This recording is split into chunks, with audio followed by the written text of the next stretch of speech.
Welcome to the Grow Strong Leaders podcast.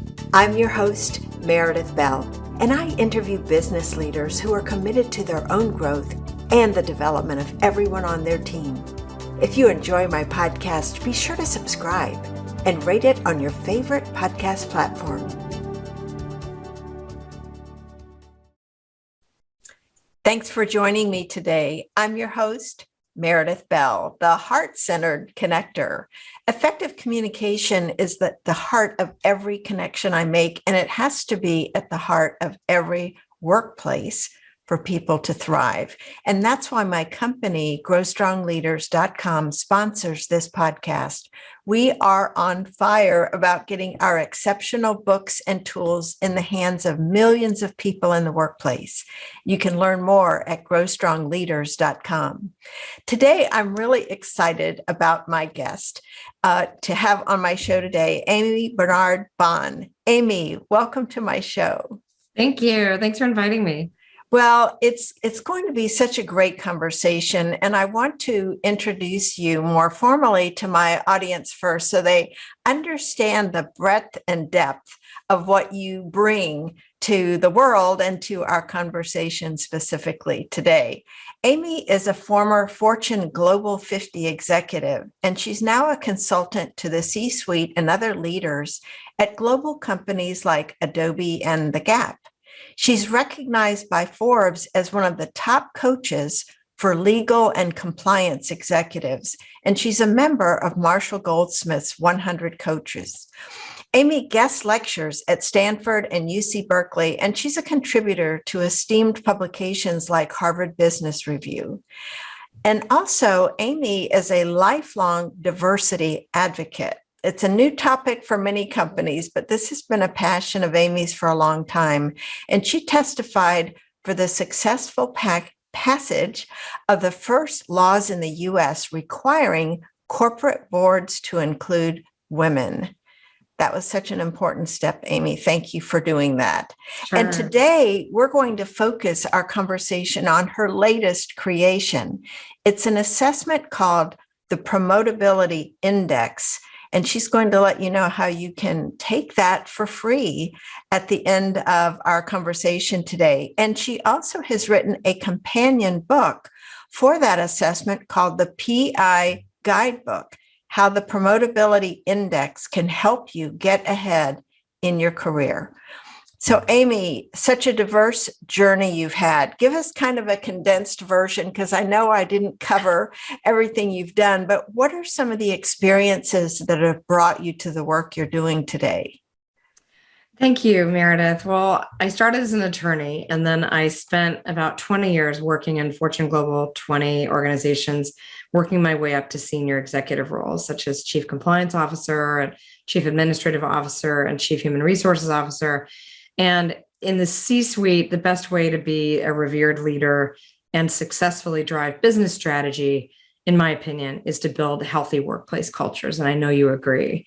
Mm-hmm. And so in my leadership work, I always hired an executive coach to support my work and to be my, Jiminy Cricket, and to support my work and to know that and I just know the exponential benefits that I leveraged in getting an executive coach. And so I founded my leadership and coaching consultancy around a mission to help organizations create those healthy workplace cultures by supporting executives and teams in overcoming potential blind spots, more effectively serving stakeholders, reaching their full leadership potential, making leadership a little more effortless and more fun.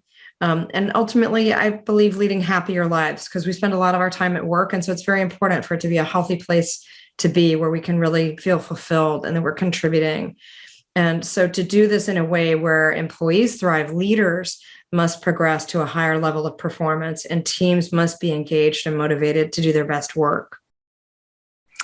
Well, we're singing from the same sheet of music. I love that because I agree so much. But of course, your perspective comes from having been up there at the top and seen, the broader picture with so many different areas in an organization. And one of the things that I really want to go deep in with your Promotability Index, because I think this applies no matter what level someone is in an organization. You talk about these key elements of promotability, and I think they really apply to everyone. Would you just describe them briefly so that people know what is involved? What do I need to consider when I'm hoping to move up within my company?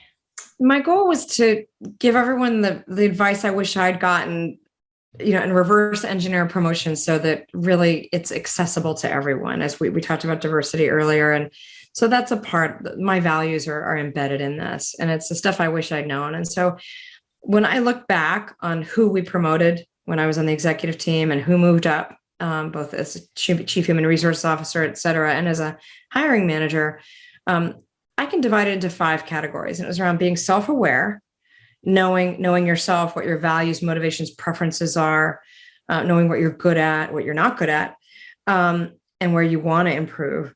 Second would be external awareness. How are you perceived? You may have the right intentions around what you think you're doing, but it may not be landing that way with others. So you have to have that external awareness of how am I landing? How am I being perceived? And you may not agree, but it's very important for you to know, because then you don't have blind spots, and then you can act on the information. We've all done things that were perceived a certain way. We're like, oh my gosh, I didn't mean that way, right? So that happens at work. So we need to know that. And we're all different, and we all have different baggage that we're carrying around, and different judgments that we make very quickly on limited information. And so, especially as you're coming up the corporate ladder, got to know external awareness. So that's number 2. Number 3 is strategic thinking. And strategic thinking, the way I define it for the Promotability Index, and for people who take the free assessment, they will see it's not whether you have strategic thinking, because that is an important skill to be developed. That's important. And to get promoted, you have to be viewed as being a strategic thinker. And so the Promotability Index and the guidebook get into exercises around publicly. Do you ask good questions that demonstrate that you've already been thinking about the tough problems of your business, for example? Mm-hmm. Do you read up on your industry? Can you project what the trends are and what the threats are to your business, and who your competitors are? That kind of strategic thinking that's so critical to that is expected in the C-suite. The 4th element of promotability is thought leadership. And that is around being recognized as an expert in your field, both in your company and outside your company, and contributing, whether it's to your association or to your company, or mentoring others. All really important things, so that, because by the time you're in the C-suite, you're not expected to just be a technical expert anymore. You're expected to really feel that you own and are responsible for the success of the whole company. And so those are other ways that you can do that, is promoting the brand, being a brand ambassador, bringing others up with you, that kind of thing. And it's great for morale, great for building a healthy workplace culture. And then the 5th thing, which gets a lot of talk these days, is executive presence. And I like defining executive presence because it can sound really fluffy. And so I love Cookwall, which is a diversity and inclusion group that really nailed it again. And the great thing about executive presence is anyone can learn it. Executive presence is, number 1, gravitas, the ability to which you can maintain your cool and calm under pressure and stress, which we all have. And the higher you get, the more you get. Mm-hmm. So being able to just be the calm in the storm, and have people feel comfortable coming to you with their issues. It's one of the greatest gifts you can give your employees as a leader, is to be that voice of reason, and to also have presence such that people listen to you. So presentation skills is the second of the 3 components of executive presence: being a good presenter, being concise, being clear, being compelling, having a compelling vision and message. And the 3rd element of executive presence, which is less than the other 2, is appearance. And I think appearance is most important in first impressions. I think that it ameliorates over time in terms of its importance. But a first impression can serve to either accelerate a relationship really fast or derail it. If you don't give good eye contact, if you don't seem like you're caring about the other person and really giving them your full attention, right? So those are the 5 elements. I think that's, then they're all so important. And I think as people were listening to that, they were probably ticking off in their minds, maybe on a scale, how am I doing? But they don't have to wonder or guess because they can take your free assessment. And we'll let them know. 82 questions. Yeah. And again, we'll I let made them it know free. how to do that. But one of the things I was curious about is which of those 5 would you say that many people, leaders, aspiring leaders tend to underestimate and not take, I don't want to say not take seriously enough, but not realize its importance? I would say that the higher you get up, and even at the mid levels, like director level, or if you want to get to director level, the one that people underestimate the most is external awareness, Meredith. And that's because you need other people. It takes a village to get promoted, really. I heard a great quote the other day that says, you don't get promoted, you get elected. And to a certain extent, that's true, especially at the C-suite level. The C-suite level, you may get proposed for promotion, but believe me, the CEO has already behind the scenes circled the wagons and gotten in and closed the door and had a and just said, hey, do you have 5 minutes? What do you think of so-and-so? I'm thinking of putting them up for X position. And that's the way it works. And so you have to always be aware of your capital, your brand capital in the organization.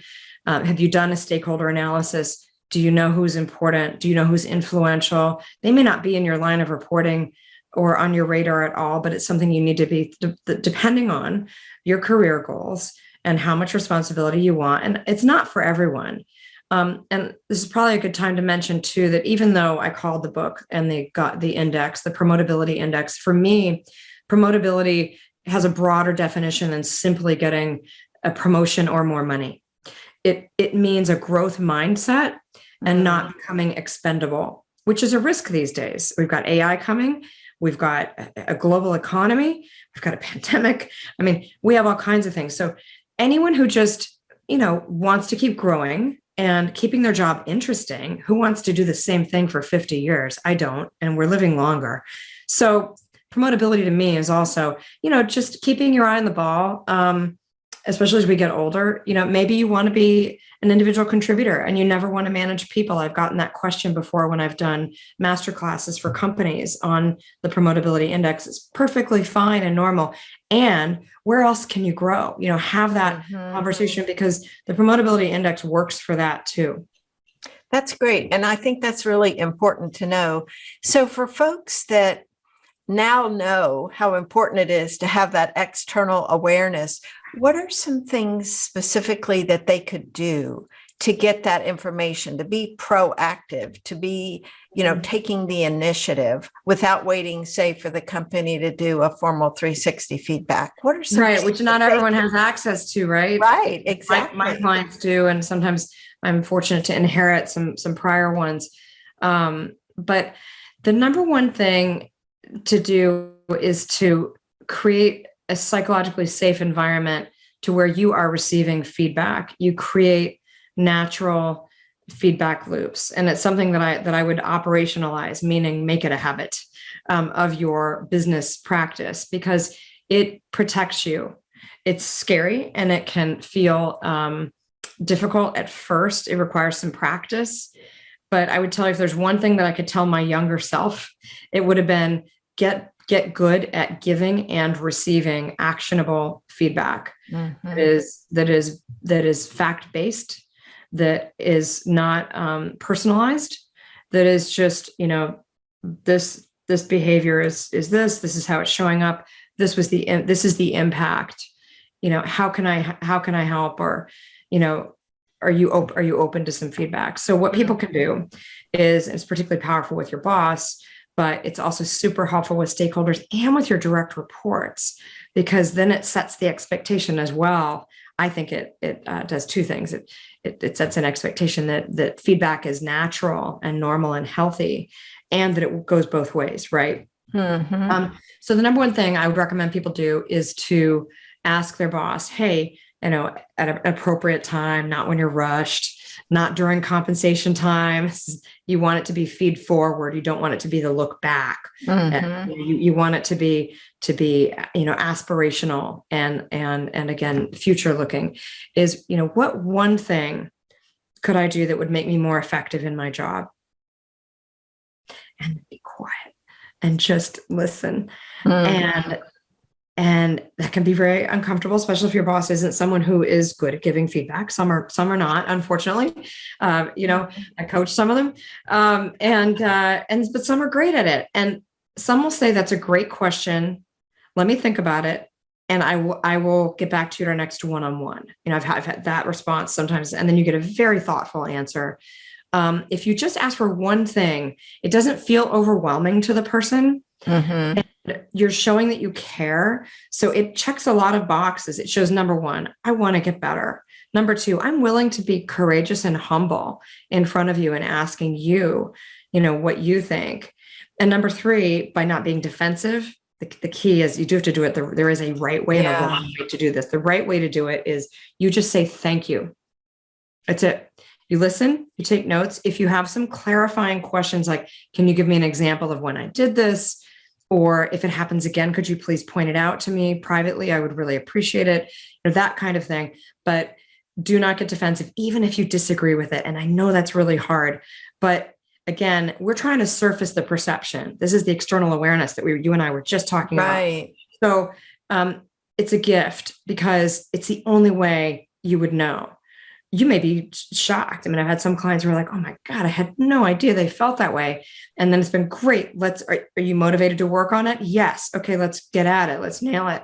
And then 3-4 months later, and we check in how, I'm working on this. Are you seeing a visible improvement?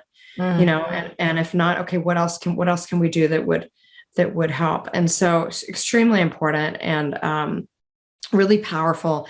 And the more you do it, the more comfortable it becomes, just like tying your shoes. Mm-hmm.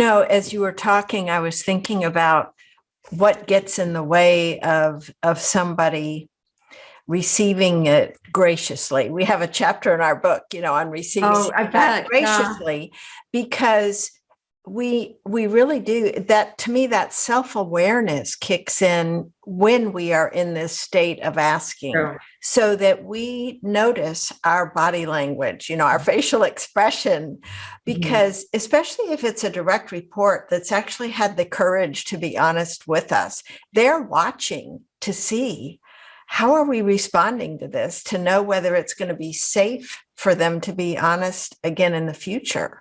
Right?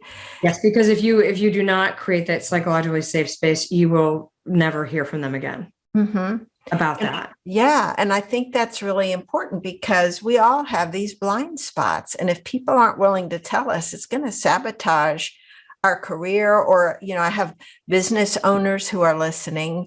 If they're not willing to ask their folks, tell me what's one thing I could do to be more effective with you, that's huge. And being gracious and saying thank you. And, I was just thinking, Amii, something else that would encourage the dialogue to continue might be something like, well, what would that look like for you in the future? If I were doing this well, what would that look like and sound like? Because sometimes we're not clear on what somebody really wants from us, and getting them to think more specifically, I think helps us paint a picture in our minds of that aspirational place we want to get to. And that's always a great follow-up conversation. I would say if it's the very first time you're asking, you might wait, because if it's someone who doesn't regularly give feedback, because that's a lot for them to have already taken that risk. People don't realize it, but I always have to remind people, bosses are people too. And they don't like giving negative feedback, and they won't. And frankly, there's a lot of discouraging, in my opinion, but very important research out lately. There was a Yale management study that demonstrated that women and people of color get less actionable feedback than white men do. And that has huge consequences and implications for women and people of color in the workplace who want to advance. And so, like it or not, again, need to probably the burden's probably on us to make sure that we are getting that, because after Me Too, Black Lives Matter, there's been a little bit of retrenchment and fear of being misinterpreted or fear of being accused in certain ways. And having been an employment lawyer, it can be touchy for people. And so they just like, I'm just gonna let it go. Well, sometimes that doesn't serve us. We need to hear it. We're not perfect. So it's a dialogue. I like to think of it. You're kicking off what should be an ongoing dialogue, and it's not a once and done. I would think in your role as a coach, just imagining, myself getting feedback about something, there are a couple of things that could happen. One is that mentally wanting to dismiss what this person says, especially if it's someone I've had conflict with in the past or have not, had some kind of tension with. But the other thing is, do you run into folks who start beating themselves up and become self-critical? Oh God, like this imposter syndrome that, a lot of people have. And so if somebody comes to them and brings up something they would like them to do differently, or they've asked for it and they've now received it, and it seems to reinforce a belief that they've already had about themselves, is there a struggle there? Is there sometimes a barrier or difficulty they've got to work through in order to see the gift that they've really just gotten? Well, yes. So those are two very different reactions. And so for the person that might be dismissive, what we speak to is their level of motivation and the degree to which the person who's given them the feedback, whether their opinion is important. And coming to terms with accepting the power structure is a part of that. If it's your boss and they've told you you're not going to get promoted unless you change X or Y, and it's usually actually two people up, is what I find when people are getting blocked for promotion in my coaching practice. It's usually because they've been given some information that may or may not be true, or they've been given, or someone they trust doesn't like the person or had a negative experience. And so, there is a natural protective, human reaction to rejecting. It's self-protective. And that's why we don't usually ask for it either. It's a threat, right? Mm-hmm. So fight or flight. And so what we work on together is it valid? If it's not valid, where did it possibly come from? What could be true? What could have been perceived? Why might they hold that impression? And then what are some action steps that you're willing to take that still is authentic within your leadership and consistent with your values that would change that perception? Now, if they're not motivated, it's not going to happen. So, we wouldn't coach that issue, or I would withdraw if it was the issue that needed to be worked on, because I can't work harder than my clients. But they need to want it. So that's how I would handle, and I have handled that and wound up getting someone promoted who vehemently disagreed with the opinion of him 2 levels up. But we were able to change that, and I was able to, after doing the 360, point out a few things that this person had done and habits that they did have that could be perceived a certain way. The difference is the lens through which my client was seeing it. I'm just a go-getter. This is, I'm demonstrating that I'm working as hard as I can, blah, blah. Well, the feedback 2 levels up was, this person's a lone wolf. They can't work with other people. They always have to be the star. Can you see how both of those things could be true? Oh, sure. Mm-hmm. Right. So they had never seen it that way because they had worked their way up competing, because that's what you do. But you get to a certain level, and I wrote a Harvard Business Review article about this. Promotions aren't just about your skills, they're about your relationships. Because at a certain point, this person happened to be a head of sales and knocked his numbers out of the park regularly. So like, why am I not getting promoted? Objectively, I should be promoted. It's like, well, it's the relationships. It's because no one thinks that people want to work with you, because they feel you're too competitive, too ambitious. You're just going to squash everyone else right? Mm-hmm. So we had to work through that. And when he realized that, he's like, okay, that wasn't my intent. I thought I was just doing what I was expected to do, but I can see how that's the perception. And so he stopped talking more frequently at meetings. That was hard for him. He's a very strong personality. He had great ideas. He had to shut up a lot of the time. And he reached out more to this second level boss, whom he personally did not like, because he felt this person was holding him back. So he'd already built up baggage about it. He had the whole story in his head about it, right? And we were like, well, do you want it or not? You can not want the promotion. That's okay. That's your choice.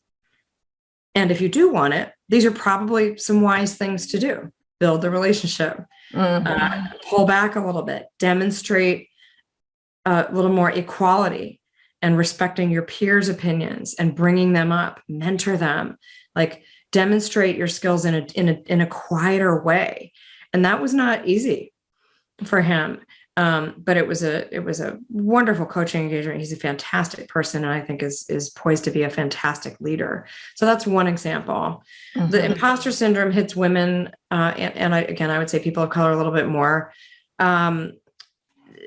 I personally like calling it an imposter phenomenon as opposed to a syndrome. A syndrome implies almost a mental illness to me that's unrecoverable from or requires some kind of medication. Even the woman who invented it kind of regrets calling it a syndrome and kind of caught on. It's a phenomenon because the people that usually have it are exceptionally smart and achievement oriented. And a colleague of mine who's writing a book actually on top achievers, she's interviewed Olympic athletes, Nobel Prize winners, Dr. Fauci, everybody. She finds they all have imposter phenomenon. And so she reframed, I love an article that she recently wrote that reframed imposter phenomenon as the natural result of an overachiever and not something that people should feel guilty or ashamed or that they had to fix.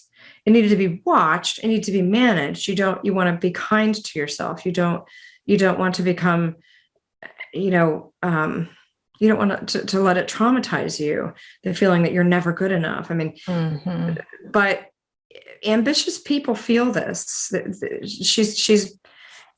Her research demonstrates that this is held by almost everyone who are some of our top achievers in the world.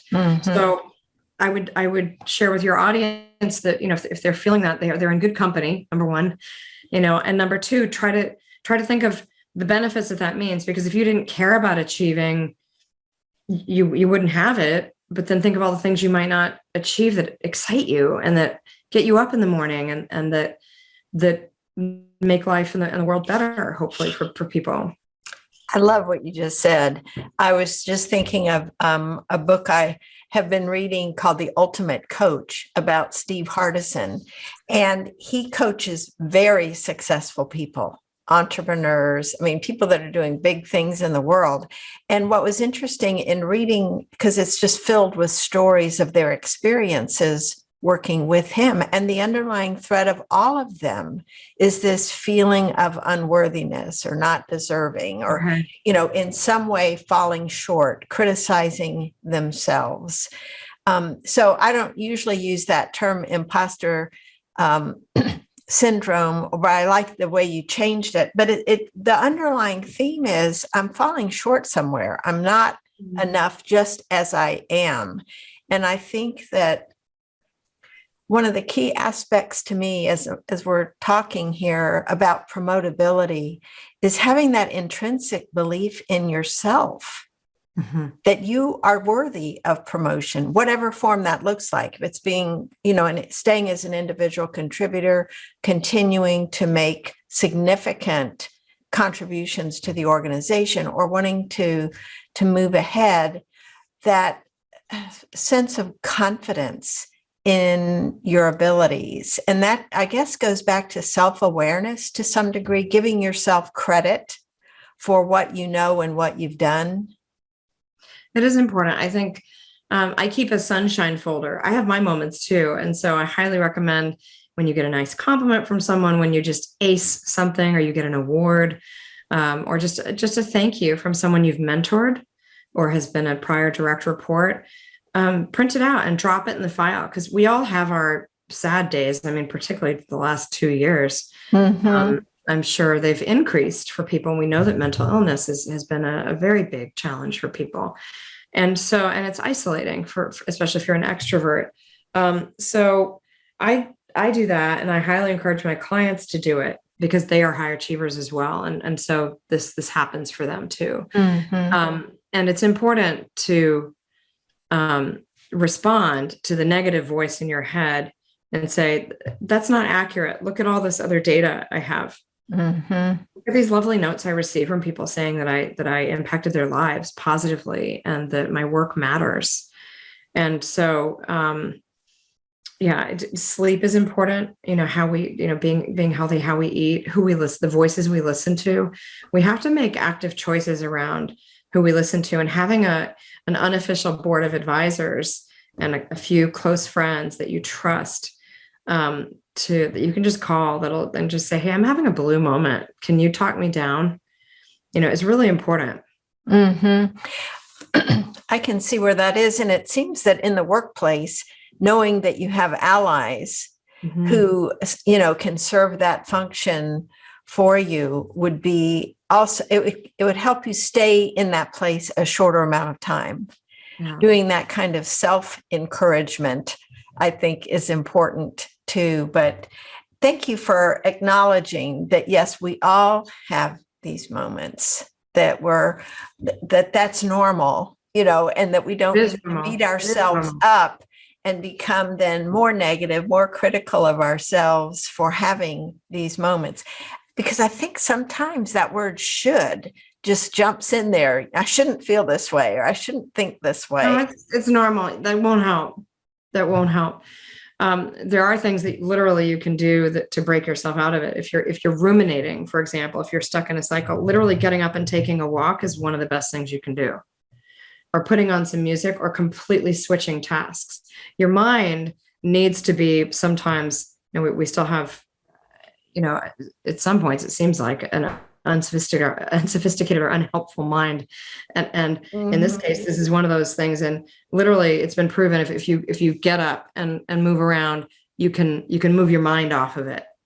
Or if you listen to a meditation, that's why meditation is so important for so many people, because you can hear what you're saying. And you're saying, gosh, if my best friend told me that, or they were saying that to themselves, I wouldn't tolerate it. Why am I being so unkind to myself? Why am I allowing this voice to live rent free in my head? So, do things like that, talk to or just leave, go out, get a cup of tea, just literally break the cycle, break the rumination, and bring yourself some data that says, nope, I have contradictory data. I don't really know what you're talking about. Yeah. This thing is vague. It's usually very vague. There might have been something that happened and you might have said, oh, I could have done that better. Okay. And so then you analyze it and you think about it, but then you have to move on. So give yourself a time limit is the other thing I would say. If you genuinely screwed up on something and you regret it, that's different, right? Than just generic, imposter phenomenon. And just give yourself, say, okay, for 30 minutes, I'm going to analyze this. I'm going to say, what am I going to do next time better? Do I owe an apology to anyone? And then that's it. I'm done. And I'm going to go for a walk. I'm not allowing myself to think about this anymore. That's not helpful. That's great. Well, I want to come back to your Harvard Business Review recently, the one about promotions are not just about your skill, about your relationships.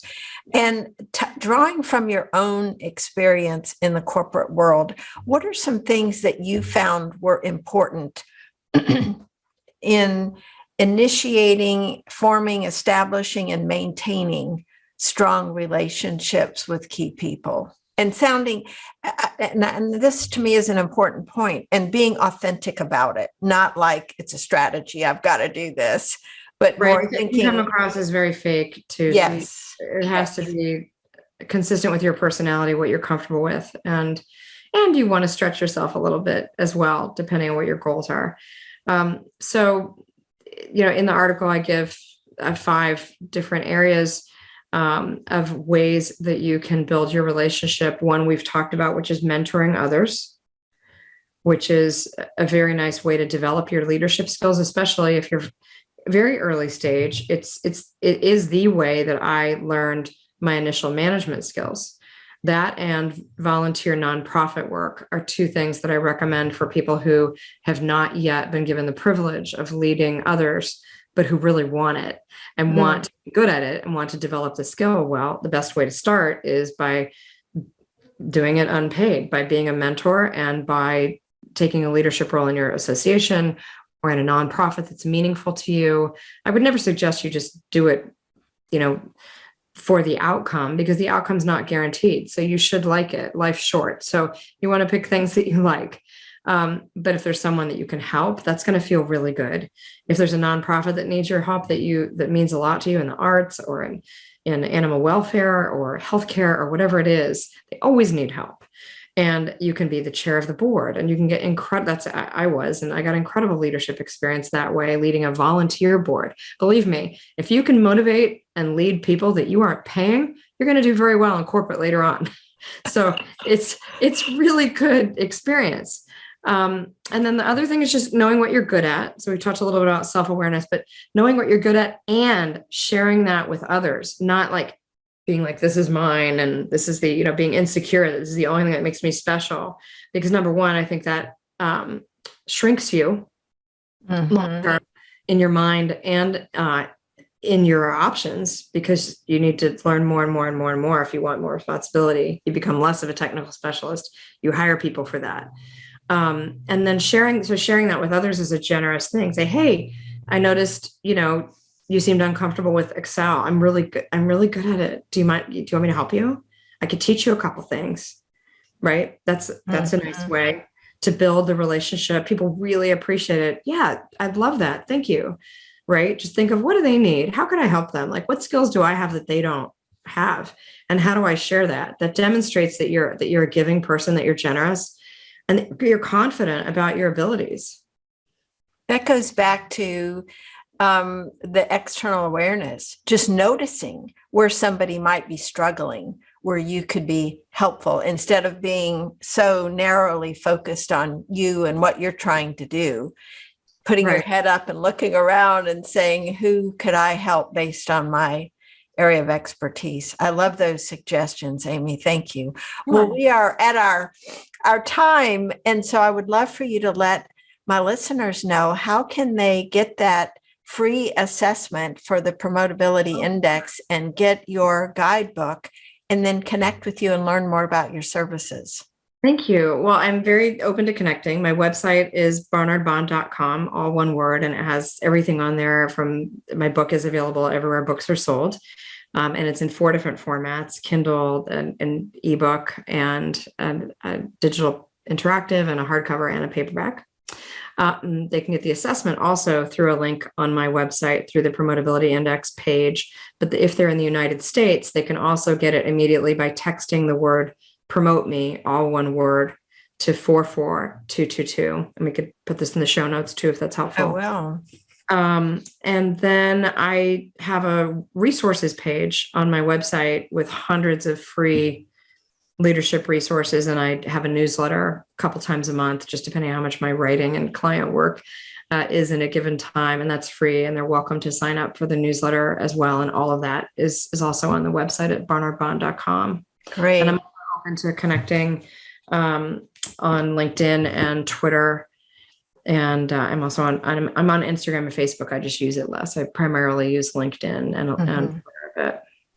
Well, great. Well, I want to encourage my listeners to check out that index, the Promotability Index assessment on Barnard-Bahn, and we will put that on the show notes page for sure. And I'll put that texting information that you just gave. Amii, thank you so much for who you are and the wonderful work you're doing in the world to open the eyes of leaders so they are more effective, and just all the things you've done over the years to really help make the world better.